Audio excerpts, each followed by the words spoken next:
Assalamualaikum warahmatullahi wabarakatuh. Selamat berjumpa dan menikmati.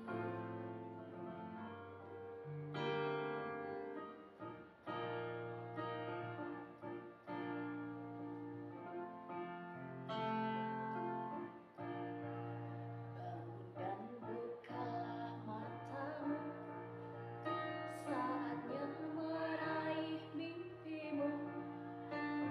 Arahkan pandangan ke depan, Tuhan kan menuntunmu.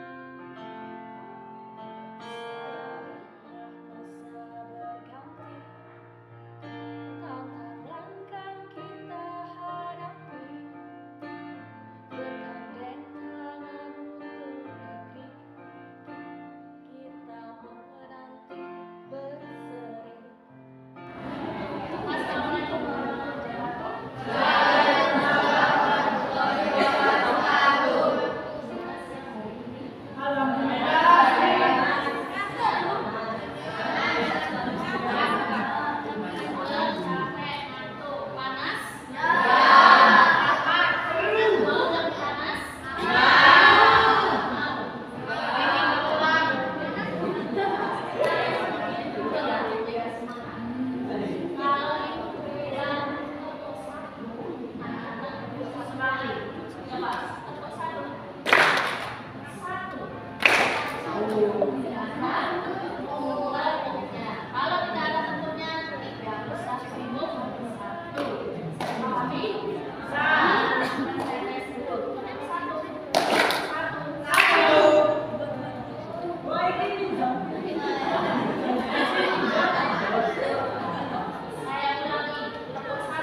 Yang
Yang selesai bisa ambil sedikit lagi.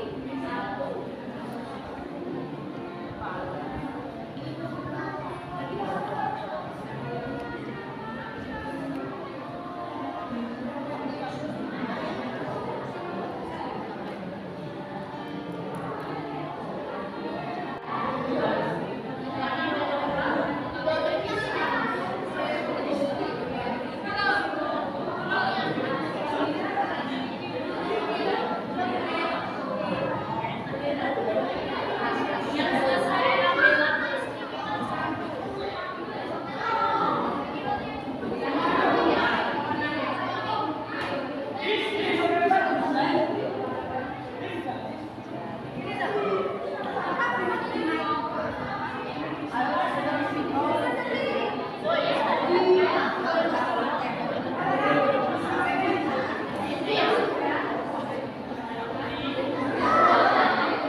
kurang fokus, Penasaran ya?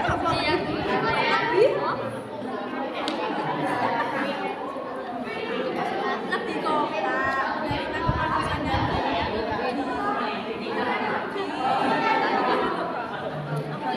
Banyak sih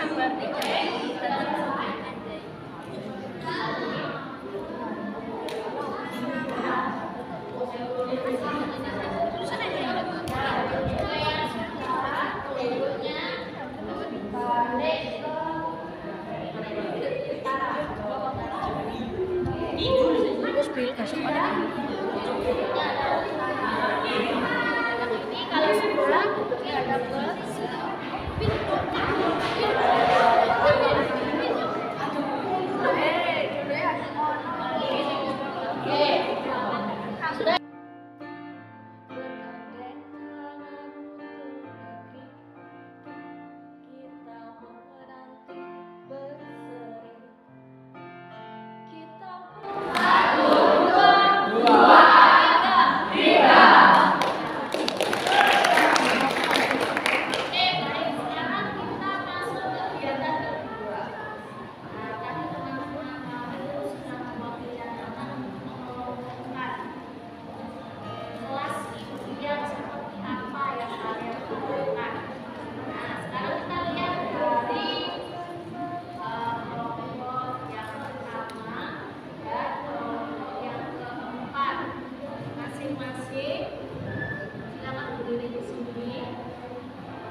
Teman-teman yang ramai, kelas impian mempunyai teman yang baik, guru impian tidak mengasih banyak tugas.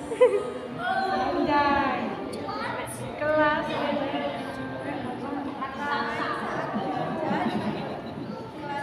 tidak kelas yang tertib, impian baik, tidak suka memberi tugas rumah, mudah suka jangkos.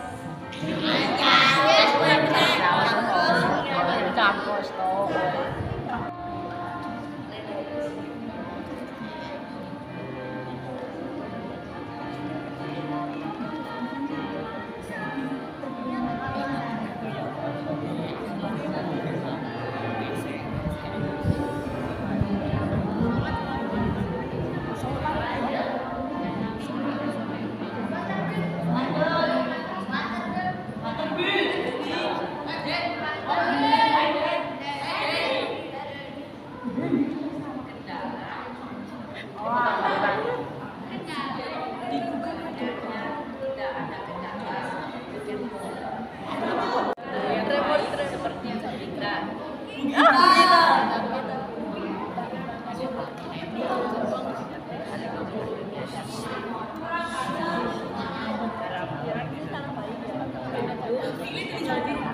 Sama yang sama laki-laki di kelas. Kurang manter, Bil. sing laki ku lho. Lagi. Kelas impian kelas yang disiplin. Kelas yang disiplin. Oke, terima kasih. Selanjutnya dari barisan laki-laki. Yang kedua dari barisan yang kedua. Silakan Yasmin Mulia. Nomor 1 aja.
yang bisa kalian wujudkan terkait dengan guru kalian.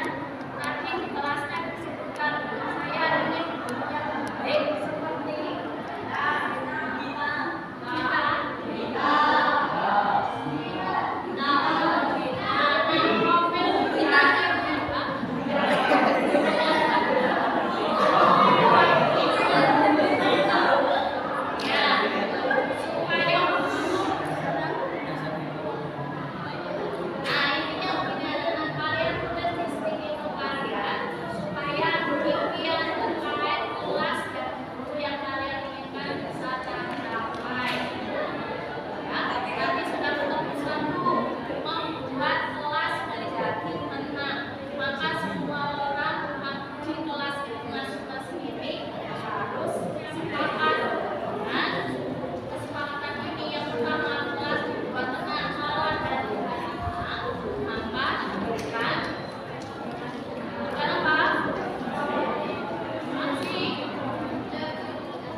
Yang tadi mana yang pertama?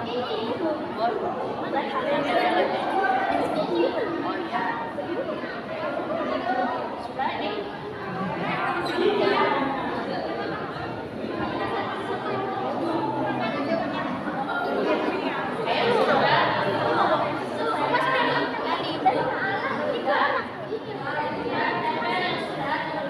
Yang ketiga apa, Bu?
Perkenalkan, nama saya Muhammad Satria Karisma Wibawa, biasa dipanggil Aris. Saya kelas 7F, absen 16. Kesan saya setelah mengikuti kegiatan bimbingan klasikal tadi, saya merasa lebih lega karena saya sudah bercurhat sedikit dan mengeluarkan harapan-harapan saya untuk kelas, teman, dan Bapak Ibu guru. Sekian kesan saya dan terima kasih. Wassalamualaikum warahmatullahi wabarakatuh.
Lebih baik atau mungkin yang kelasnya tenang dan kesepakatan kelasnya kompak dapat lebih baik.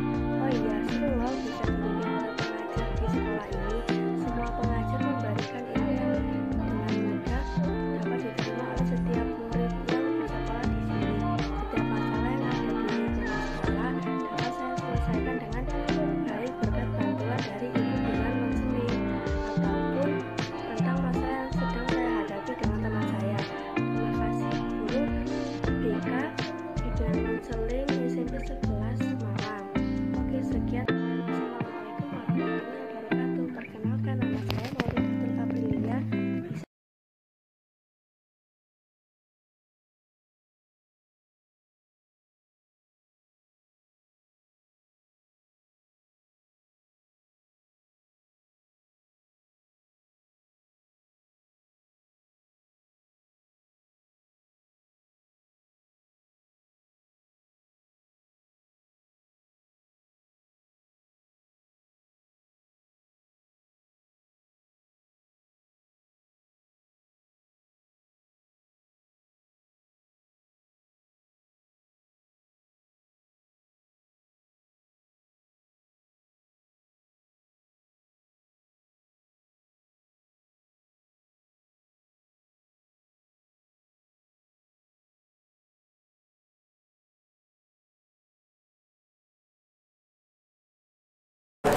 Assalamualaikum warahmatullahi wabarakatuh.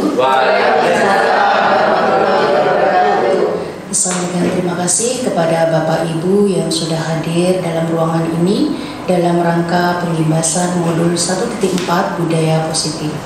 Pertama kali marilah kita panjatkan puji syukur kehadirat Allah Subhanahu wa taala karena pada hari ini kita dapat berkumpul dalam ruangan yang insya Allah akan berkah untuk kita semuanya. Kedua kalinya salawat serta salam semoga tetap terlimpahkan kepada junjungan kita Nabi besar Muhammad SAW yang menuntun kita dari jalan kegelapan menuju jalan kebenaran yaitu agama Islam.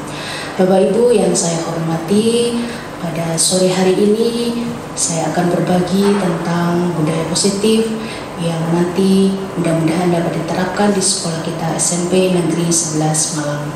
Bapak Ibu yang saya hormati, perlu saya perkenalkan kepada Bapak Ibu, bersama kita sudah ada pengajar praktek dari guru penggerak yaitu Bapak Dasyanto yang berasal dari SMA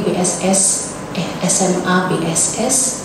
Beliau mengajar mata pelajaran kimia.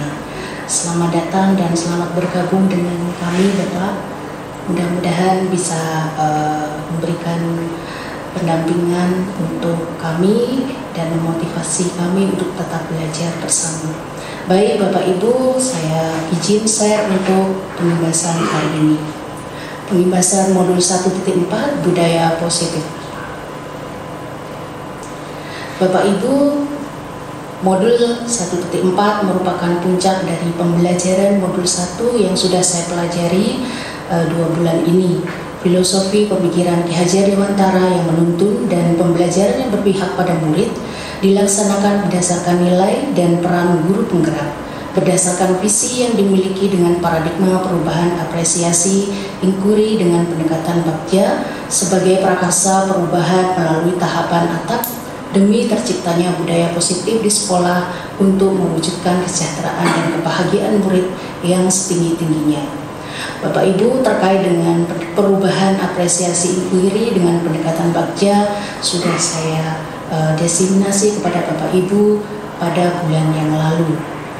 Berikutnya Bapak Ibu, dalam budaya positif ini ada perubahan paradigma belajar, yaitu dari teori stimulus respon menjadi teori kontrol. Nah, yang pertama perlu kita pahami dalam budaya positif adalah terkait dengan makna dari disiplin positif. Nah, makna disiplin sendiri adalah membahas tentang perubahan paradigma teori stimulus respon ke teori kontrol serta 3 motivasi perilaku manusia. Sebagai pendidik, tujuan kita adalah menciptakan anak-anak yang memiliki disiplin diri dengan murid bisa perilaku dengan mengacu pada nilai-nilai kebajikan universal dan memiliki motivasi intrinsik. Motivasi intrinsik adalah motivasi yang berasal dari diri sendiri, dari individu, dari dalam, sehingga semua perilaku yang dilakukan akan menjadi lebih kuat dan bertahan lama. Nah, berikutnya adalah tentang teori kontrol. Ada 5 peran yang biasanya kita lakukan di sekolah. Yang pertama adalah sebagai penghukum, yang kedua sebagai merasa bersalah, yang ketiga sebagai teman, dan yang keempat sebagai pemantau, yang terakhir adalah sebagai manajer. Nah, Bapak Ibu mungkin ada 1, 2, 3 atau bahkan 5-limanya sudah pernah kita lakukan di sekolah. Nggih, Bapak Ibu? Nggih. Baik. Nah, berikutnya Bapak Ibu terkait dengan teori motivasi. Nah, teori motivasi ini digaungkan oleh Diane Gosset dalam bukunya Restructuring School Discipline, menyatakan bahwa 3 motivasi perilaku manusia itu ada 3. Yang pertama untuk menghindari ketidaknyamanan atau hukuman. Yang kedua untuk mendapatkan imbalan atau penghargaan dari orang lain. Dan yang ketiga untuk menjadi orang yang mereka inginkan dan menghargai diri sendiri dengan nilai-nilai yang mereka percaya. Bapak Ibu, ketika kita berada di ruangan ini, kira-kira kita berada pada posisi yang mana? Yang ketiga nih Bapak Ibu, alhamdulillah. Berarti kita harus tetap mempertahankan motivasi yang ketiga ini. Nah, berikutnya adalah kebutuhan dasar manusia. Menurut Maslow itu ada 5 Bapak Ibu. Yang pertama adalah kebutuhan untuk bertahan hidup. Yang kedua kebutuhan kasih sayang dan dicintai. Biasanya kalau di lembaga pendidikan usianya 50 ke atas itu kebutuhan yang kedua yang dominan Bapak Ibu. Nah, kalau anak-anak kita yang di SMP ini biasanya kebutuhannya yang nomor 4, yaitu kesenangan. Makanya kita lihat anak-anak itu banyak yang santai ketika mengikuti pembelajaran. Nanti akan dibuktikan dalam survei yang sudah kita lakukan beberapa waktu lalu. Nah, berikutnya adalah tentang posisi kontrol guru. Nah, yang diharapkan dan paling ideal adalah manajer Bapak Ibu dengan menerapkan segitiga restitusi. Menurut Gosset tahun 1996, restitusi merupakan proses kolaborasi yang mengajarkan murid untuk mencari solusi dari masalah dan membantu murid berpikir tentang orang seperti apa yang mereka inginkan dan bagaimana mereka harus memperlakukan orang lain. Berikutnya, apa itu ciri-cirinya restitusi? Yang pertama untuk belajar dari kesalahan, yang kedua untuk memperbaiki hubungan, yang ketiga merupakan sebuah tawaran, Yang keempat, menuntut untuk melihat dari dalam diri. Yang keempat, mencari kebutuhan dasar. Yang keenam, merupakan cara yang paling baik. Yang ketujuh, fokus pada karakter. Yang kedelapan, menguatkan, fokus pada murid dan mengembalikan pada kelompoknya. Nah, berikutnya adalah tentang keyakinan kelas. Keyakinan kelas itu bersumber pada nilai-nilai kebajikan universal sehingga dapat lebih memotivasi murid secara intrinsik atau dari dalam, sehingga membuat murid-murid itu lebih tergerak dan bersemangat untuk menjalankannya. Berikut nilai-nilai universal yang sudah dijalankan di beberapa belahan dunia, Bapak Ibu. Nah, nilai-nilai kebajikan itu bersifat universal dan lintas budaya, suku bangsa, agama maupun latar belakang. Nah, ini selanjutnya. Nah, sekarang yang sedang digaungkan oleh pemerintah itu adalah profil pelajar Pancasila yang terdiri dari beriman, bertakwa kepada Tuhan Yang Maha Esa, dan berakhlak mulia, mandiri, bernalar kritis, berkebinekaan global, dan bergotong royong. Nah, ini diharapkan nanti bisa tercermin dalam kegiatan penerapan kurikulum merdeka yang sudah dijalankan di sekolah kita di kelas 7. Ini adalah bisa dibantu ya. Saya dari kelas 7B absen 16. Di video saya ini akan tanggal 9 Januari 2023 saya akan membahas tentang bimbingan klasikal di SMP 11 Kota Malang. Kesan saya setelah kegiatan klasikal tadi adalah kelas-kelas dapat lebih baik atau mungkin yang kelasnya tenang dan kesepakatan kelasnya kompak dapat lebih baik. Oh iya, semua bisa dibimbing oleh pengajar di sekolah ini. Semua pengajar memberikan ilmu dengan mudah dapat diterima oleh setiap murid yang bersekolah di sini. Setiap masalah yang ada di lingkungan sekolah dapat saya selesaikan dengan baik berkat bantuan dari bimbingan konseling ataupun tentang masalah yang sedang saya hadapi dengan teman saya. Terima kasih guru BK bimbingan konseling SMP 11 Malang. Oke, sekian dari saya. Jika ada salah kata, Assalamualaikum warahmatullahi wabarakatuh. Assalamualaikum warahmatullahi wabarakatuh. Perkenalkan, nama saya Muhammad Satria Karisma Wibawa, biasa dipanggil Aris. Saya kelas 7F, absen 16. Kesan saya setelah mengikuti kegiatan bimbingan klasikal tadi, saya merasa lebih lega karena saya sudah bercurhat sedikit dan mengeluarkan harapan-harapan saya untuk kelas, teman, dan Bapak Ibu guru. Sekian kesan saya dan terima kasih. Wassalamualaikum warahmatullahi wabarakatuh. Nah, tadi dari kelas 7E dengan wali kelas Pak Muklis dan 7F dari Bu Yuan. Nah, berikutnya Bapak Ibu terkait segitiga restitusi yang tadi diharapkan diterapkan oleh guru yang mengambil posisi sebagai manajer. Langkah-langkahnya ada 3, yaitu validasi kesalahan, stabilitas identitas, dan menanyakan keyakinan. Nanti selengkapnya akan saya tampilkan dengan contoh videonya. Nah, Bapak Ibu, ini adalah hasil kuesioner kebutuhan dasar yang ada di SMP Negeri 11 Malang. Ini gurunya. Dari 39 orang pendidik yang mengisi 31, jadi ada 79,5%. Hasilnya adalah 51,61% kebutuhan diterima dan disayang. Berarti ini usianya lanjut ya. Nah, iya. Kemudian 22,5% kebutuhan kekuasaan, ini yang muda-muda itu yang bersemangat. Lalu yang 22,5 itu kebutuhan kebebasan. Mungkin bapak-bapak. Ruangannya disita. Iya. Ruangannya disita sehingga ngambek ya. Ingin bebas. Baik, kemudian hasil analisa dari siswa kemarin yang mengisi kuesioner ada 246 orang dari 814, sehingga ada 30,2% siswa yang mengisi. dan hasil kesimpulannya adalah 36,2 kebutuhan untuk diterima dan disayangi, maka kita harus memenuhi kebutuhan itu Bapak Ibu. Jadi anak-anak itu perlu disayang, diberikan perhatian.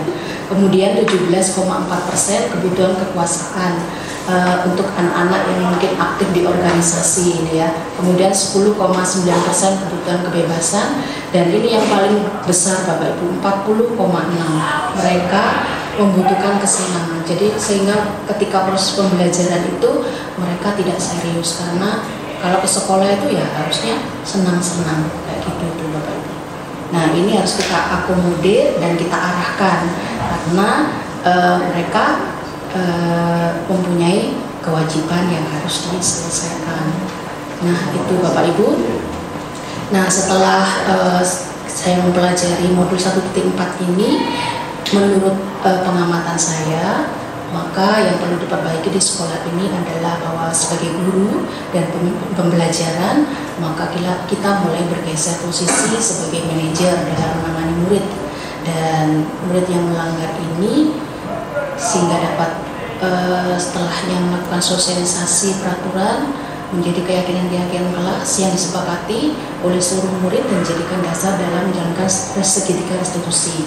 Pada saat kita melakukan kegiatan elaborasi, itu ada yang menanyakan terkait hal ini, bagaimanakah keyakinan kelas itu, dari manakah dimulai.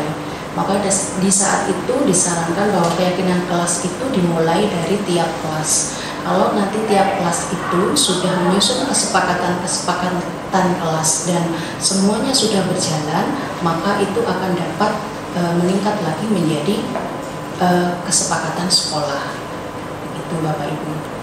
Kemudian konsep lain yang saya dapat pelajari dari modul 1.4, konsep sudah dapat meningkatkan kompetensi guru penggerak dalam mewujudkan budaya positif di sekolah, dan sebagai guru BK menjadi lebih terbuka lagi dalam menemukan formula yang tepat dalam membantu murid yang bermasalah.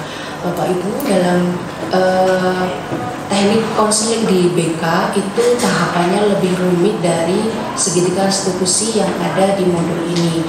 Jadi kalau saya mempelajari tentang segitiga restitusi, ada beberapa hal yang lebih simpel yang bisa saya terapkan ketika membantu murid ketika menghadapi masalah. Nah, sekian Bapak Ibu, berikutnya akan saya sampaikan terkait dengan bagaimana penerapan segitiga restitusi.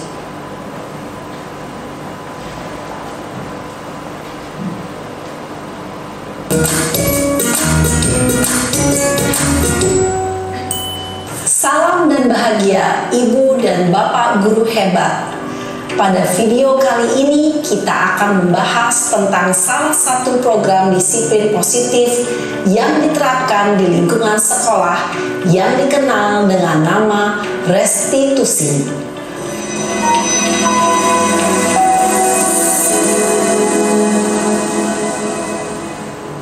Restitusi dikembangkan oleh pakar pendidikan Diane Gosson, berlandaskan pada teori kontrol Dr. William Glasser.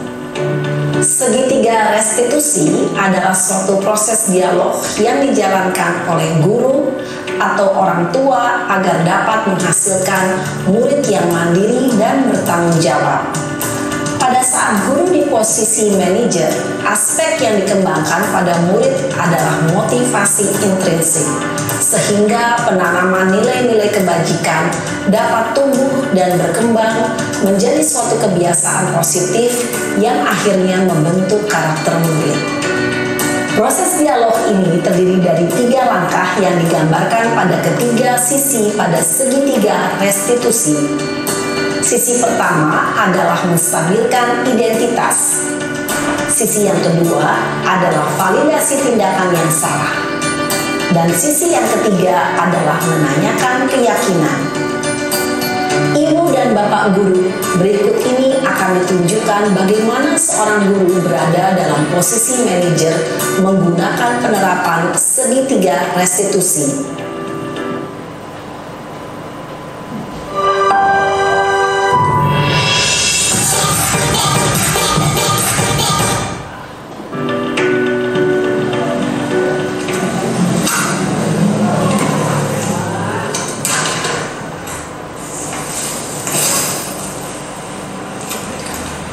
Siang, Sarah. Siang, Pak. Sudah lama nggak ketemu Sarah. Kenapa hari ini ada di sini? Kesel, Pak. Kesel banget. Masa aku dikatain tukang fitnah, Pak? Ya aku marah lah. Aku balik ngatain Eka di depan kelas. Kesel banget. Oh, begitu. Ya pasti kamu marah dan kesal. Bapak juga akan marah apabila ada yang menuduh Bapak seperti itu.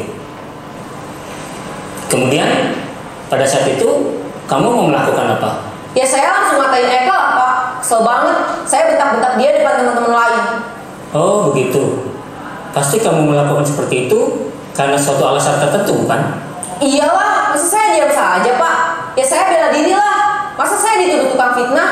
Ya wajarlah. Mempertahankan harga diri itu sesuatu yang penting buat kamu. Untung kamu tidak bertindak lebih gegabah lagi, hanya membentak-bentak. Iya, Pak. Untung saya masih bersabar dan hanya membentak saja. Sudah gemes padahal, saya pasti bela diri lah. Ya pasti ya. Tapi kamu memilih untuk tetap bertahan dan bersabar. Kamu memilih untuk tidak berbuat lebih parah lagi, bukan? Iya.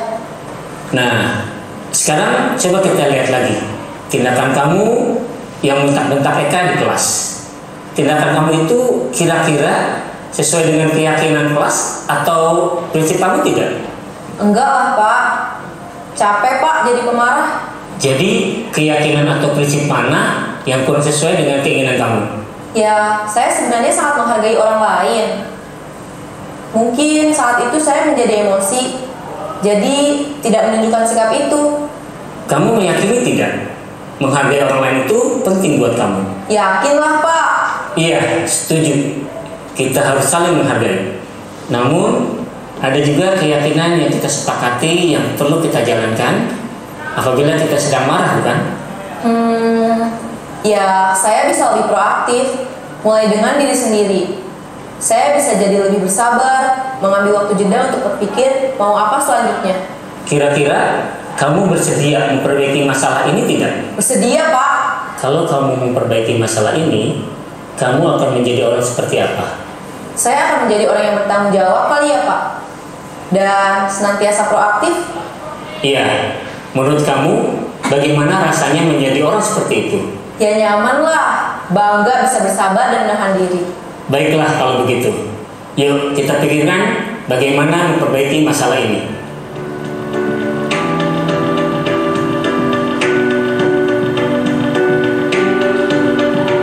Ibu dan Bapak guru hebat.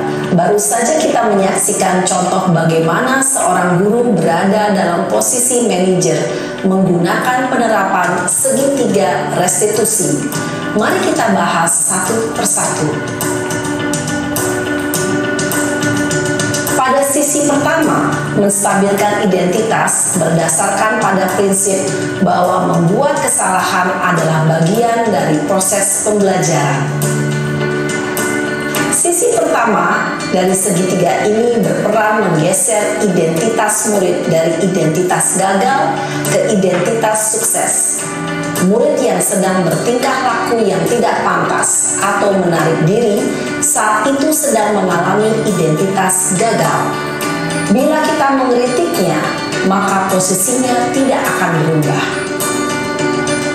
Kita bisa mengajukan pernyataan-pernyataan ini. 1. Membuat kesalahan sesuatu yang wajar. 2. Manusia tidak ada yang sempurna. 3. Kita bisa memperbaiki masalah ini. 4. Saya tidak menanyakan kesalahannya. Saya lebih fokus bagaimana memperbaiki masalah ini. 5. Apakah saat ini kamu tengah menjadi orang yang baik untuk dirimu sendiri?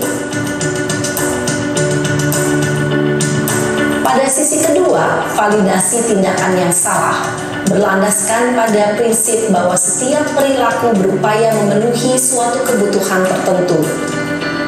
Guru yang telah memahami teori kontrol akan bergeser dari pemikiran stimulus respon menjadi proaktif dan mencoba untuk mengenali tujuan dari perilaku murid. Mengenali dan mengakui kebutuhan murid ini dapat memperbaiki hubungan dengan murid tersebut. Pernyataan atau pertanyaan bisa disampaikan dengan nada suara tidak menghakimi atau memojokkan, sehingga dapat mengembalikan murid pada posisi positif. 1. Kamu bisa saja bertindak lebih gegabah lagi dari ini. 2. Kamu bukan melakukannya tanpa suatu alasan tertentu. 3. Kamu melakukannya karena mempertahankan sesuatu yang penting bagimu. 4. Mungkin kamu bisa mempelajari suatu perilaku baru yang lebih efektif. Bersediakah kamu mempelajarinya? Selanjutnya, kita akan simak sisi terakhir, yaitu menanyakan keyakinan. Teori kontrol menyatakan bahwa pada dasarnya kita termotivasi secara intrinsik. Pada saat perilaku yang salah telah divalidasi dan identitas sukses telah stabil, maka murid telah siap mengaitkan keyakinan-keyakinannya dengan tindakannya yang salah dan pemikirannya telah bergeser ingin menjadi orang yang dituju. Pertanyaan-pertanyaan ini dapat mengaitkan keyakinan-keyakinan yang dianut murid. 1. Sebagai keluarga atau kelas, apa yang kita yakini? 2. Nilai-nilai apa yang telah kita sepakati? 3. Seperti apa gambaran sebuah kelas yang ideal bagi kamu? 4. Kamu ingin menjadi orang seperti apa?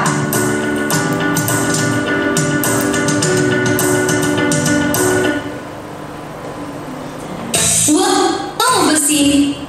Nah, itu Bapak Ibu, contoh dari penerapan segitiga restitusi yang bisa mulai kita terapkan untuk anak-anak kita.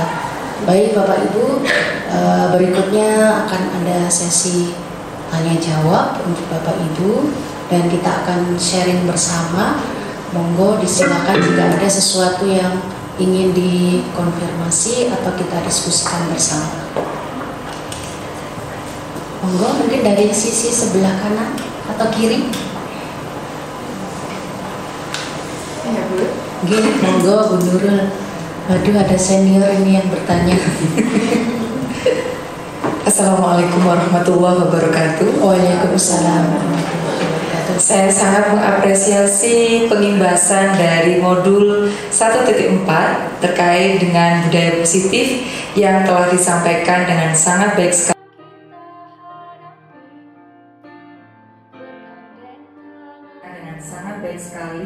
Oleh Ibu Sri Astuti. Jadi sebagai penguatan, kita akan memiliki lingkungan yang baik dan sehat, ketika kita melihat banyaknya aspek yang telah terpenuhi dari yang sudah disampaikan. Di antaranya kebutuhan dasar manusia. Kebutuhan dasar manusia antara guru maupun murid sama-sama terpenuhi secara keseluruhan, maka kemungkinan interaksi dalam KBM juga akan menjadi baik. Kemudian juga dalam KBM terdapat motivasi yang muncul dari dalam dirinya untuk terus mengembangkan pendidikan atau ingin mencapai cita-citanya. Di samping itu, kelas juga didesain dari awal telah dibentuk keyakinan kelas terlebih dahulu. Ketika kita melihat berbagai peran guru, kita tidak bisa memaksakan orang lain, mari kita menjadi figur manajer. Akan tetapi ini perlu kita imbaskan dan kita ajak teman-teman kita agar bisa ada dalam posisi berperan sebagai manajer. Bukan lagi sebagai penghukum ataupun menjadikan siswa sebagai posisi merasa bersalah.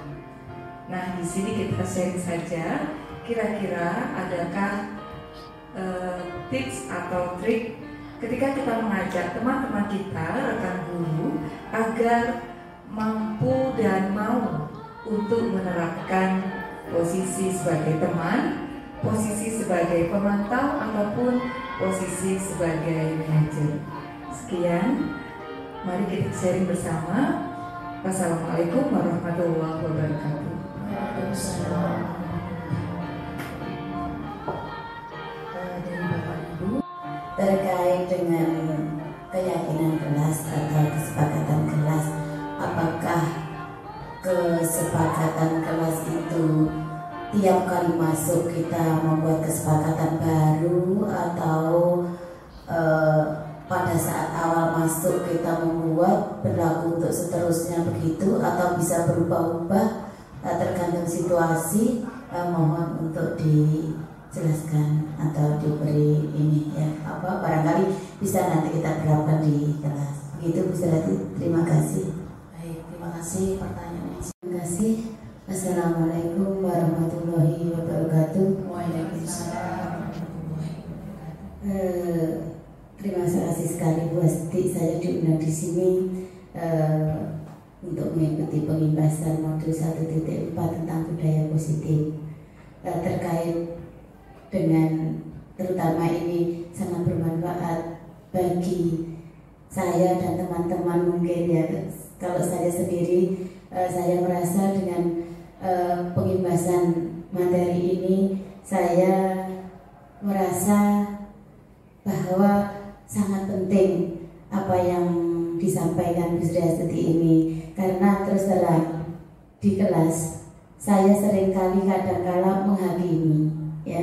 Ini masih tipe lama, guru-guru lama biasanya seperti itu, dengan mungkin dengan bapak ibu guru senior yang sudah pensiun. Kebanyakan sekarang kan guru-guru baru ya, mudah-mudahan teman-teman kita ini nanti bisa menerapkan budaya positif ini di sekolah kita, terutama dari teman-teman yang sudah terimbas hari ini ya, termasuk saya juga. Nah, memang tadi saya mau menanyakan Bu Astuti tentang budaya positif tadi sebagai manajer, bagaimana dalam menerapkan segitiga restitusi. Ternyata terjawab sudah tadi dari video yang disampaikan. Di awal tadi kan belum ada ya, sehingga saya tulis di sini. Kok berikutnya ada ya, alhamdulillah sehingga saya sudah paling tidak memahami langkahnya seperti ini, pertanyaan atau pernyataan yang harus diajukan seperti ini. Mudah-mudahan saya dan teman-teman yang terimbas ini bisa menerapkan di sekolah kita, sehingga sekolah kita kebutuhan dasar baik guru ataupun anak bisa terpenuhi. Begitu Bu Sri Astuti, terima kasih. Wassalamualaikum warahmatullahi wabarakatuh. Bapak Ibu yang saya hormati, luar biasa ya kesempatan sore hari ini bisa ketemu dengan Bapak Ibu di sini menghadiri sosialisasi pengambasan modul 1.4 Bu Sri Astuti. Kita beri aplaus dulu kepada Bu Astuti yang luar biasa. Dan kebetulan yang dibahas hari ini adalah mengenai budaya positif. Kita tahu bahwa kalau budaya itu kan untuk membentuk tidak bisa instan, pasti butuh waktu, butuh proses yang lumayan lama. Nah, begitu juga terkait dengan budaya positif yang di sekolah. Kalau kita sebagai CGP atau sebagai guru yang belum CGP, nanti Bu Astuti dapat membuat workshop khusus gitu Bu, terkait bagaimana sih cara membuat keyakinan kelas, terutama untuk Bapak Ibu yang bertugas di wali kelas. Nanti di awal tahun biar wali kelas itu membuat kesepakatan kelas atau keyakinan kelas. Nah, dari keyakinan kelas yang dibuat itu kan nilainya positif Ibu. Kalau semua kelas mempunyai kesepakatan kelas dan dilakukan oleh semuanya, itu akan membuat lingkungan sekolah kita ini menjadi bagus, menjadi kondusif. Karena kalau lingkungannya kondusif, itu untuk menuju ke budaya positif itu jauh lebih mudah begitu.